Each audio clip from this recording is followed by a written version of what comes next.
Situasi berbeda tampak pada respon positif masyarakat pendatang terhadap kekristenan. Nah, menurut catatan Walter Beek dalam bukunya Babar Zending di Pulau Jawa, itu disebutkan bahwa namun pekabaran Injil di tanah Pasundan ini hampir tidak ada buahnya. Di beberapa kota tumbuh jemaat Kristen, namun anggotanya adalah warga campuran. Agak banyak orang Cina yang menjadi penganut agama Kristen oleh pekabaran Injil utusan NZV. Dan di kota-kota terdapat orang-orang Ambon, Manado, Sangir, Timor, Batak, dan sebagainya. Welcome back with me, Ahmad Pasha di Kalarinai. Wave crashing by our feet, sunshine and sandy dreams, laughter in the salty breeze, at the ocean's edge we're free.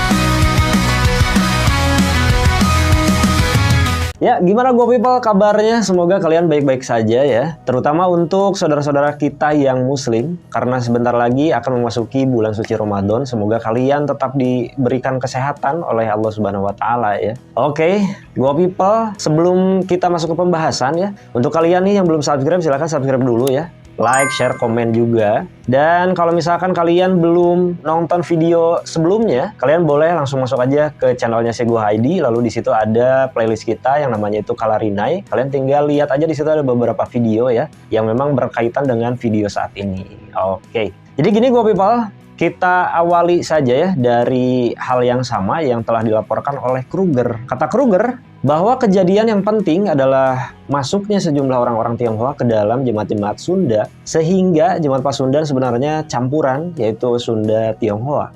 Di sini tuh kita bakalan bahas lagi nih faktor-faktor apa saja yang membuat agama Kristen ini kurang berkembang di daerah Priangan ya. Oke Go People, pengaruh sosial merupakan variabel yang dianggap paling penting oleh para sosiolog agama untuk menerangkan mengapa orang berpindah agama. Misalnya seseorang pindah agama karena diajak atau dikenalkan oleh orang-orang yang dekat atau dipercaya. Nah, seperti teman akrab, guru, imam, atau bapak rohani. Bisa juga orang berpindah agama karena menghadiri secara berulang-ulang pertemuan agama. Nah, faktor-faktor tersebut adalah faktor yang bersifat individual. Berdasarkan teori ini, diduga beberapa masyarakat Sunda yang mengalami konversi agama ke Kristen itu karena bersinggungan secara terus-menerus dengan para tenaga Zending. Misalnya Ismail dan istrinya yang bernama Murti mengalami konversi agama ke Kristen karena sering mendengarkan pengajaran dari pendeta Albers dan juga pendeta Kulsma yang pada saat itu bekerja di Cianjur. Nah, di video kali ini Go People, kita akan membahas faktor-faktor sosial lain yang sangat penting dan perlu mendapat perhatian di luar faktor-faktor yang lebih bersifat individual. Misalnya nih, yang pertama adalah faktor politik. Menurut penelitian Hefner, faktor sosioekonomi dan politik itu merupakan faktor yang mendorong mengapa orang Hindu masuk ke Islam di Besuki dan Tengger, Jawa Timur. Demikian juga dengan konversi agama ke Kristen, ke agama Hindu dan Buddha yang terjadi pada tahun 1965 sampai 1966 pun terjadi disebabkan oleh faktor politik. Contohnya pada tahun 1965 terjadi konflik ya, yaitu orang-orang Abangan yang diduga sebagai anggota Partai Komunis Indonesia. Konflik ini cukup tegang Go People antara orang Abangan dengan sayap pemuda dari Nahdlatul Ulama atau NU dan Partai Nasional Indonesia atau PNI ya. Juga ada keterlibatan militer di dalamnya. Akhirnya, akibat dari konflik tersebut, banyak orang Abangan yang tidak simpati terhadap Islam. Sehingga, dalam pemerintahan Orde Baru yang hanya mengakui 5 agama, yaitu agama Islam, Protestan, Katolik, Hindu, dan juga Buddha. Nah, banyak nih dari orang-orang Abangan yang beralih ke Kristen, Hindu, dan juga Buddha. Dari tafsiran Hefner ya, jumlah total yang pindah ke agama Kristen sekitar 3% dari keseluruhan penduduk Pulau Jawa atau 1,5% dari keseluruhan penduduk Indonesia. Peraturan Orde Baru yang hanya mengakui 5 agama tersebut ya, pun menjadi faktor pemicu bagi konversi agama ke Islam dari pemeluk agama asli ataupun agama rakyat. Contoh lainnya nih Go People, misalnya di Jawa Tengah ya, Gereja Kristen Jawa atau GKJ ya, di Dusun Celengan, Lopait, Kecamatan Tuntang, sebelum tahun 1965 hanya ada 6 keluarga saja yang beragama Kristen. Tapi antara tahun 1966 sampai 1968 itu sekitar 2 tahunan ya, jumlah orang Kristen di Dusun Celengan itu naik secara signifikan. Nah, bahkan di akhir tahun 1968 ya, mayoritas penduduk Dusun Celengan ini memeluk agama Kristen. Selanjutnya di Go People, konversi agama secara massal pun terjadi nih di Desa Nalen Tuntang ya. Menurut Pendeta Susilo Darmo Wigoto ya, pada tanggal 30 Desember 1965 berkumpul nih 150 orang dewasa yang menyatakan diri ingin masuk Kristen. Terus ada juga nih di Dukuh Rembes ya, dekat Nalen pada tanggal 4 Januari tahun 1966 pun berkumpul nih 60 keluarga dengan keinginan yang sama. Nah, kemudian di Dukun Warak ya, pada tanggal 11 Desember tahun 1966 pun dilakukan baptisan massal sebanyak 150 orang. Hal yang sama juga Go People terjadi di Klasi Surakarta pada tahun 1965, yang mana di seluruh Klasi Surakarta itu telah dibaptis sebanyak 814 orang. Kita lihat di Go People, kata Hyung Jun Kim ya, seorang mahasiswa pada Department of Anthropology Division of Society and Environment Research School of Pacific and Asian Studies from the Australian National University, melakukan penelitian pada tahun 1992 hingga 1994 di salah satu wilayah dekat Yogyakarta di sebuah desa yang diberi nama samaran itu Desa Kolojonggo. Salah satu topik penelitian yang ditulis dalam disertasinya, khususnya bab 7, adalah tentang Muslim dan Kristen di Kolojonggo. Nah, si Kim ini melaporkan ketika beberapa juta orang Jawa menjadi Kristen pada periode pasca 1965, penduduk desa di daerah ini juga mengalami hal yang sama.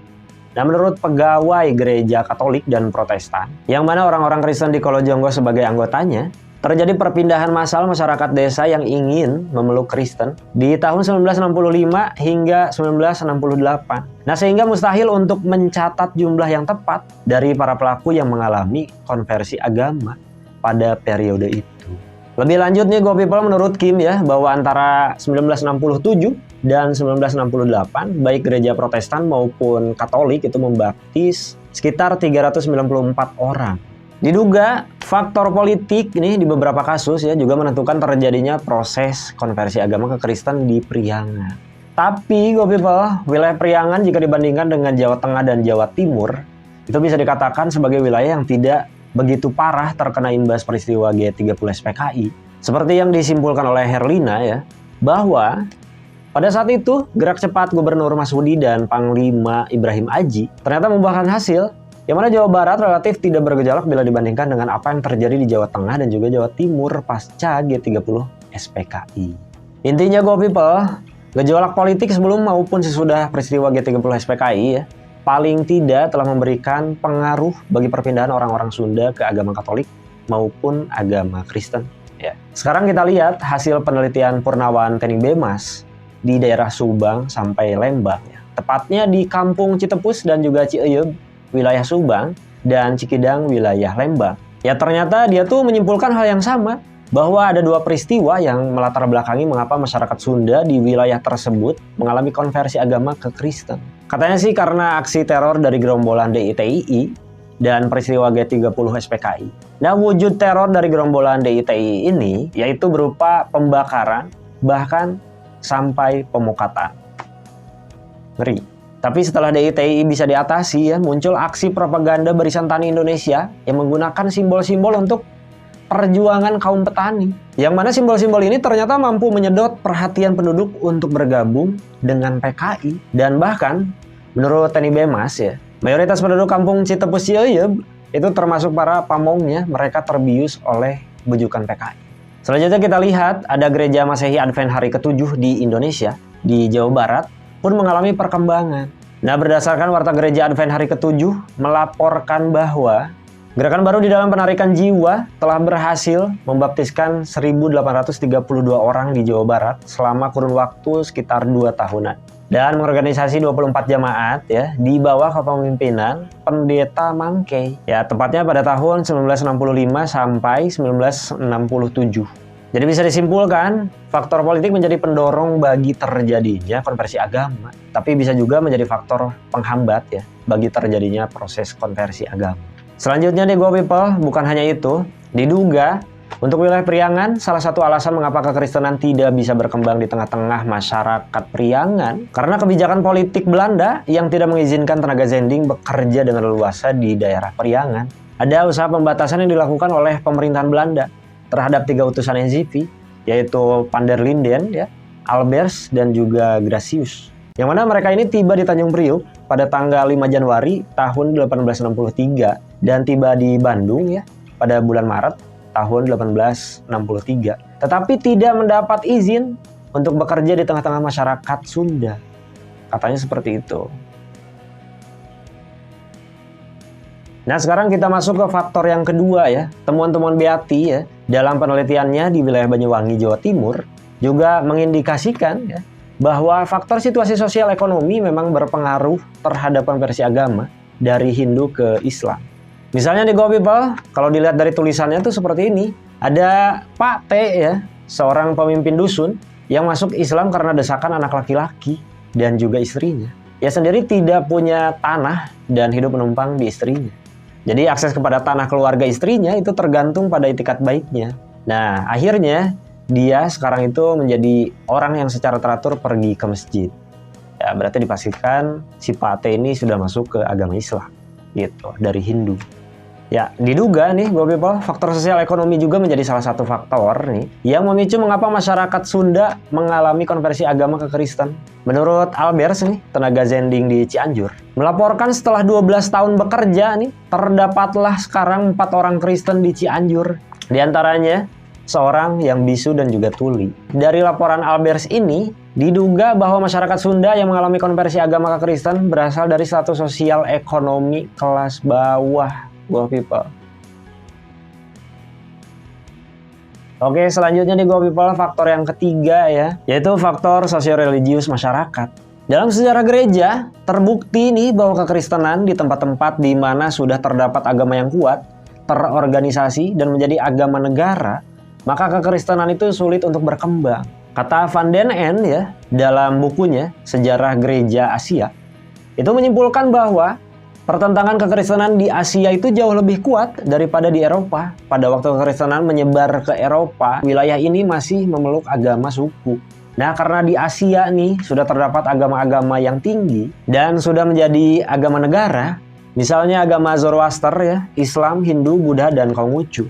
Sekarang kita masuk lagi nih ke wilayah Priangan Go People ya. Kesamaan ajaran agama dengan ajaran keyakinan lokal juga sangat mempengaruhi penerimaan sebuah masyarakat terhadap masuknya sebuah agama yang baru.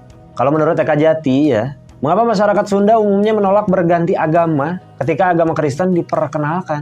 Karena terdapat ajaran yang sama dalam masyarakat Sunda pra-Islam dengan ajaran Islam. Misalnya ajaran Sang Hyang Tunggal yang dalam agama Islam dirumuskan sebagai ungkapan Allahu Ahad atau Tuhan Yang Maha Esa. Demikian juga dengan ajaran alam tempat hidup manusia disebut Mayapada. Pun ada kesamaan dengan gambaran alam semesta dalam ajaran Islam yang terdapat dalam kisah Isra Mi'rajnya Nabi Muhammad SAW seperti yang terdapat dalam naskah Serat Catur Bumi. Nah, sekarang kita bacain ya naskahnya itu seperti apa. Di luar Mayapada, di atasnya ada alam Saptabuana berlapis 7, dan di bawah Mayapada ada alam Saptapatala yang berlapis 7 juga. Saptabuana berwujud nirwana atau surga. Nah, sedangkan Saptapatala itu berwujud neraka. Sesungguhnya di atas Saptabuana masih ada alam lain yang suasananya makin hening sampai yang paling tinggi adalah alam Kahyangan, tempat bersemayam Hyang. Nah, katanya seperti itu Go People. Bisa jadi ya, kenapa kekristenan sulit diterima oleh masyarakat Priangan? Itu karena tidak ada persamaan ajaran-ajaran dengan ajaran masyarakat Sunda. Sekarang saya pengen tahu nih, menurut Go People gimana tuh? Kenapa agama Kristen ini kurang berkembang di daerah Priangan? Oke, tulis di kolom komentar ya. Ya, sekian saja untuk konten kali ini. Semoga bermanfaat ya. Jangan lupa like, share, komen, dan subscribe ya. Gua Amr Pasha undur diri. Ya, wassalamualaikum warahmatullahi wabarakatuh.